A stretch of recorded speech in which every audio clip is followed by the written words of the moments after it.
Good morning to you. I'm the Queen of Spades today. And yesterday I went to the AA meeting, as you know, and couldn't wait till this morning to share all the ideas that I got out of the meeting.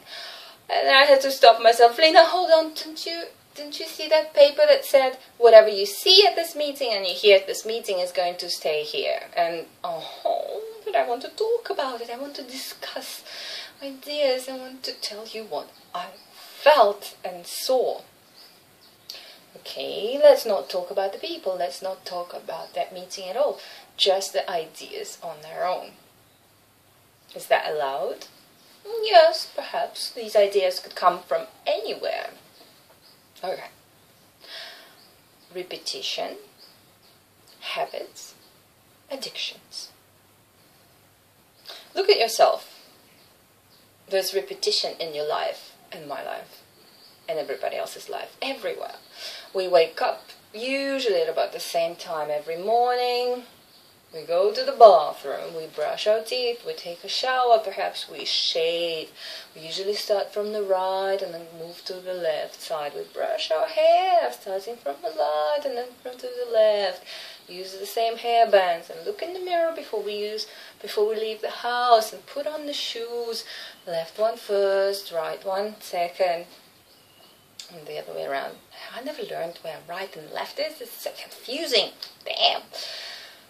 Okay, and then we go to work, and then the next day we go to work, and then the day after too, and then we do our washing on Saturday and clean the house on Thursdays, and on Sundays we go to church. We love repetition because it gives us the sense of stability, sense of structure in our life.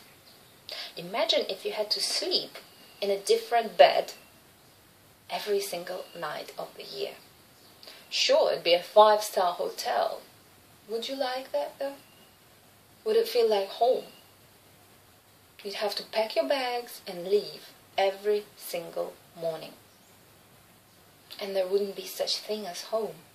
Home is stability. Home is your roots, the place of where you can repeat certain patterns. Because you know where your toothbrush is, and you know you can find it in the dark. Here it is. You can find your bed in the dark. And if you're in a new space, things get unpredictable. And we get tired of the new. When we go travel, yes, new is interesting. New culture, new food. Now give me what I am used to. When you travel, you're so tired, exhausted. You've seen a lot. You have to use your brain all the time. You have to predict what will happen next, and often it's not according to your prediction.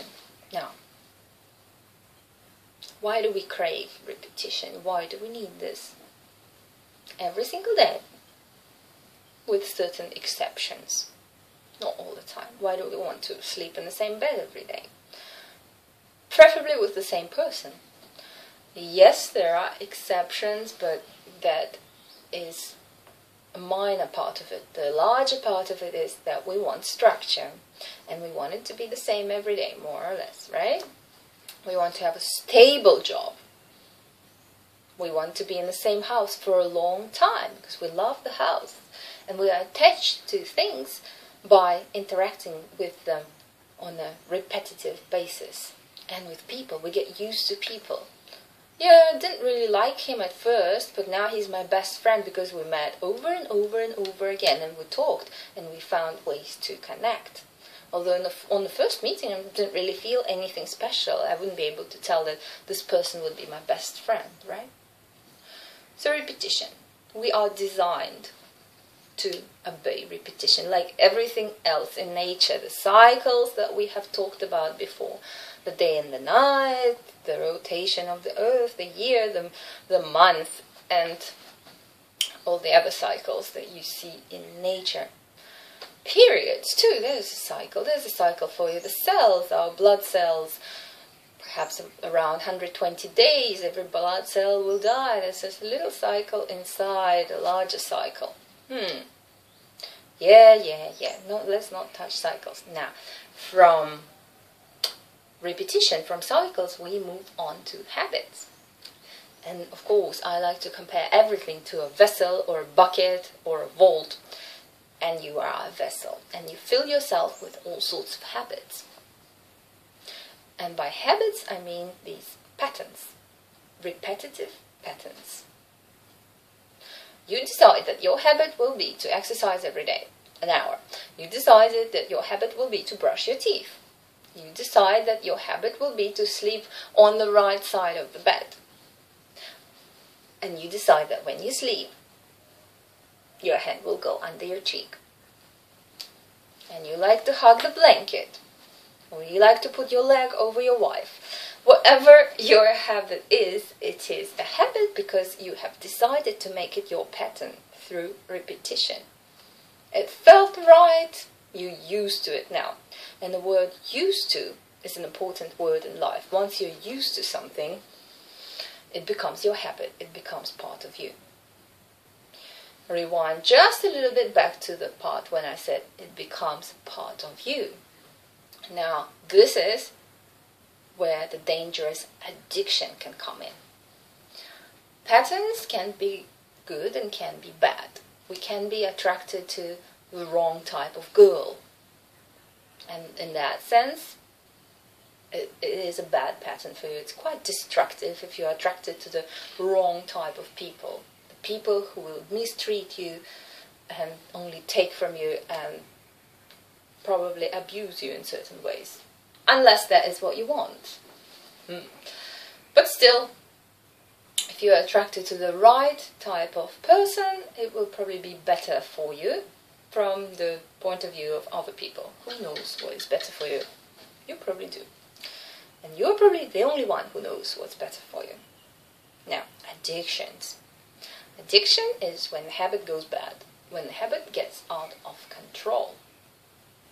We are creatures of habits, we are creatures of patterns, of cycles and repetitions. And when we get too much involved into a certain pattern, we don't realize that it is becoming a part of us. When a person states that I am Lena and I am an alcoholic, I see there is something seriously wrong with this statement. You are who you are. You choose to be who you are. This is the first time I met you. I'm Lena and I'm a professor at the University of blah blah blah. I'm Lena and I'm a very stubborn girl. I'm Lena and I love little children. Whatever I say to you, it instantly creates an impression, creates an opinion of me. Could be a good opinion. I'm Lena and I love to party. Yeah. I'm Lena and I like to study. I'm Lena and whatever, I can't come up with anything. Okay. When you become somebody with your own words, with your own thoughts, you act according to that image.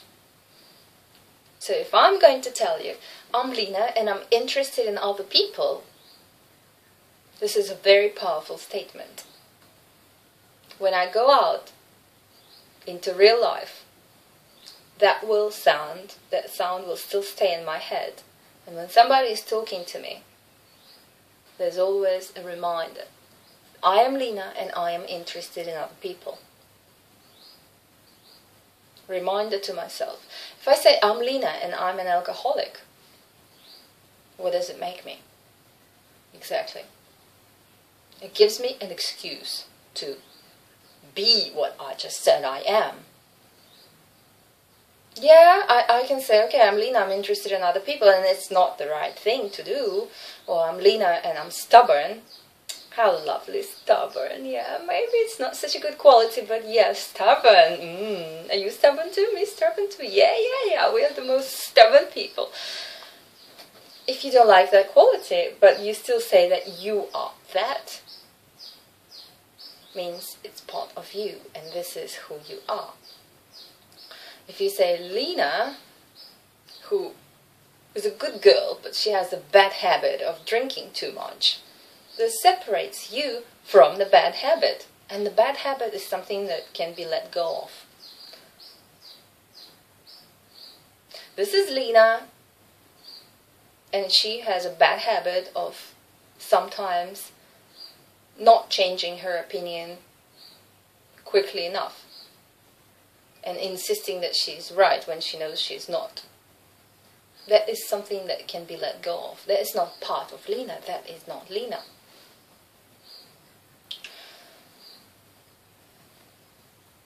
I wouldn't want to say that I have a habit of being stubborn. I wouldn't want to say that I'm an alcoholic. Yesterday I did say that. I did say that I'm a chocoholic. But it felt extremely wrong. Surely I love chocolate. And sometimes that habit gets out of control. Yes, it is probably an addiction. Chocolate makes me feel high. Black, organic, 100% pure chocolate, cacao. No sugar, no dairy, no butter. Doesn't make you fat, it just makes you feel high. There's some sort of chemical in chocolate that makes you feel even happier. No, I didn't have any this morning, so this didn't come from chocolate. Now imagine if I have a bar of chocolate, what happens then? Oh, everybody why is the world so nice? Yeah, okay. A chocoholic. Oh, that's not an addiction, that's not serious, that's not really affecting your life. Yeah, nobody was impressed with me being a chocoholic because it's not serious. Sure, any sort of addiction is serious because it can affect your life.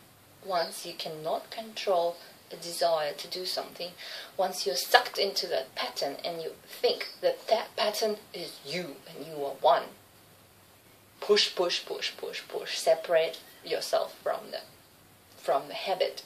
It is a bad habit of mine or a good habit of mine, but it's not me. I'm not brushing my teeth, it's not part of me, it's a habit that I have. I'm not a yoga girl, I'm just a girl who does yoga, and that is not a part of me. And if I wanted to become a part of me, I would have to let go of something very important, which is a part of me. I don't want to be filled with habits. I want to be something else. I want to be a vessel filled with love and pure emotions, not habits, not addictions. Do you have any addictions? What is an addiction? Something that you're used to, some habit, some pattern in your life that you cannot let go of. And not being able to let go of something is an addiction. Letting go of chocolate and a black, bitter, 100% cacao chocolate. Can I let go of it? Sure, if I tried really hard, maybe. Now, where is the conclusion to this? There is no conclusion. This is just a question, an observation of the danger. Did you hear my stomach? Carrot juice! Give me carrot juice! Of the danger of becoming one with a habit. Once you become one with a habit, once you identify yourself as an alcoholic, or chocoholic, or sexaholic, or masturbationaholic, computerholic, cell phone-holic, whatever else, once you are that is dangerous. Separate yourself. And it doesn't quite agree with the AA, because the first step is to admit, hello, I'm Lena and I'm an alcoholic. Hello, I'm Lena and I have an addiction. That sounds right. And I can let go of the addiction because I am the supreme power. The power is within me. I don't need anything from the outside to help me overcome whatever I want to overcome. I am strong. All the strength in the world is equal to the strength inside me because I'm part of everything, and that strength outside equally is inside me. I can do whatever I like to separate myself from anybody, from any habit and any addiction that I am that I consider does not benefit to my well-being.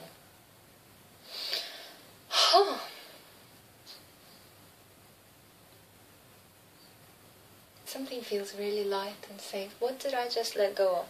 I think my alcohol addiction, that was never there, but chocolate, thinking I'm gonna go to the kitchen, out of the door, turn left, and then left again, and there's a fridge. And in the fridge, there's a bunch of carrots that I'm going to juice, and leave the chocolate alone just for a day. Just to prove to that chocolate that it's not part of me.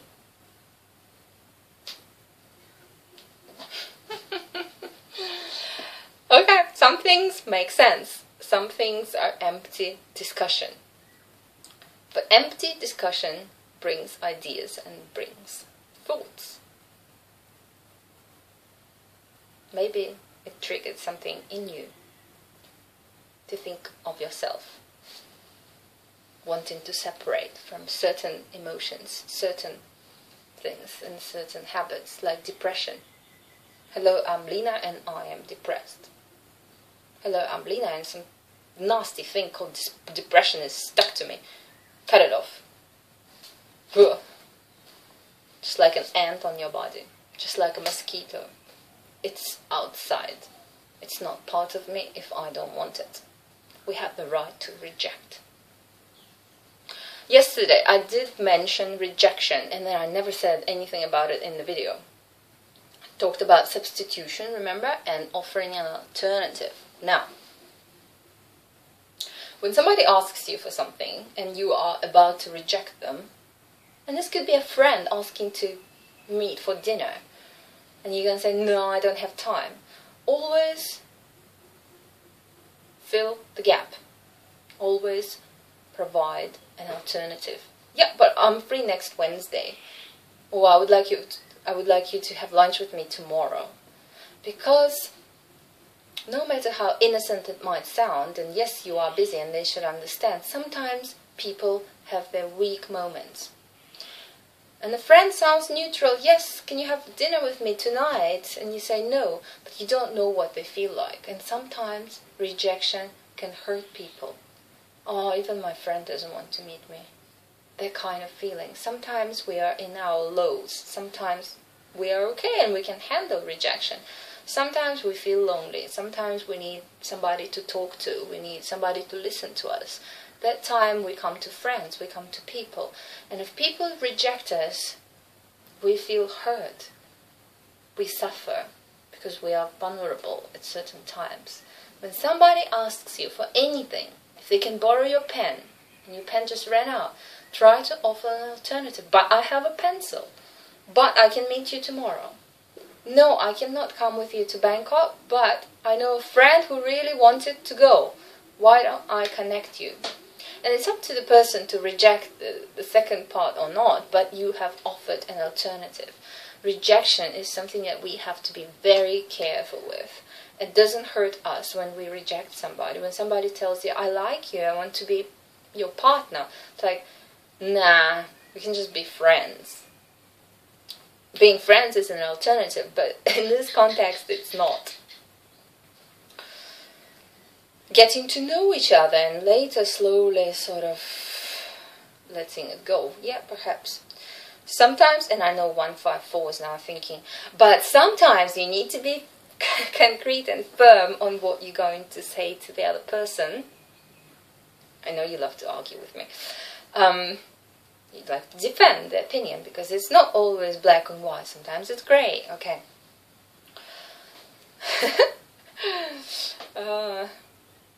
Okay. Yeah? Yeah. A girl likes you and she says, I really like you. Can we be partners? Can you be my boyfriend? And you don't like her. Give her a chance. Offer her an alternative. Do not label it anything. No, you don't have to sleep with her or hold her hand. Get to know her as a person. And you will naturally form into something, and a friendship probably. Because if you don't like her, there's a reason for it, right? Yet you don't need to reject the person. Introduce her to somebody you know, a nice guy. There is another alternative. Talk to her. Do not say no to people. If you can't help them, don't say, I'm sorry, I can't help you. An alternative should come right there. And to make it even more so, whatever that might mean, in a CS union, C never wants to hear no. And you've heard that before. So what do you say? You never say no. You offer options. You offer alternative. And an alternative is just another option for her to choose from. You don't need to give excuses of why you can't do a certain thing. But you instantly provide other directions. I want you to sweep the floor now. I'd love to do that. Can I do that at 5?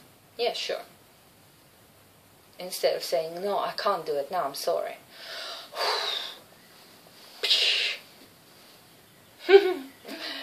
Enough? Yes, enough. Getting too carried away with different topics. And when it's too much, equals nothing. Because nothing stays with us. We don't want too much. 20-minute lecture is more than enough. There's enough ideas, there is enough organic brain food for you. No pesticides, no chemicals. Coming from an organic girl. Your brain food, your soul food, not the brain, soul. Okay, thank you for watching and see you tomorrow.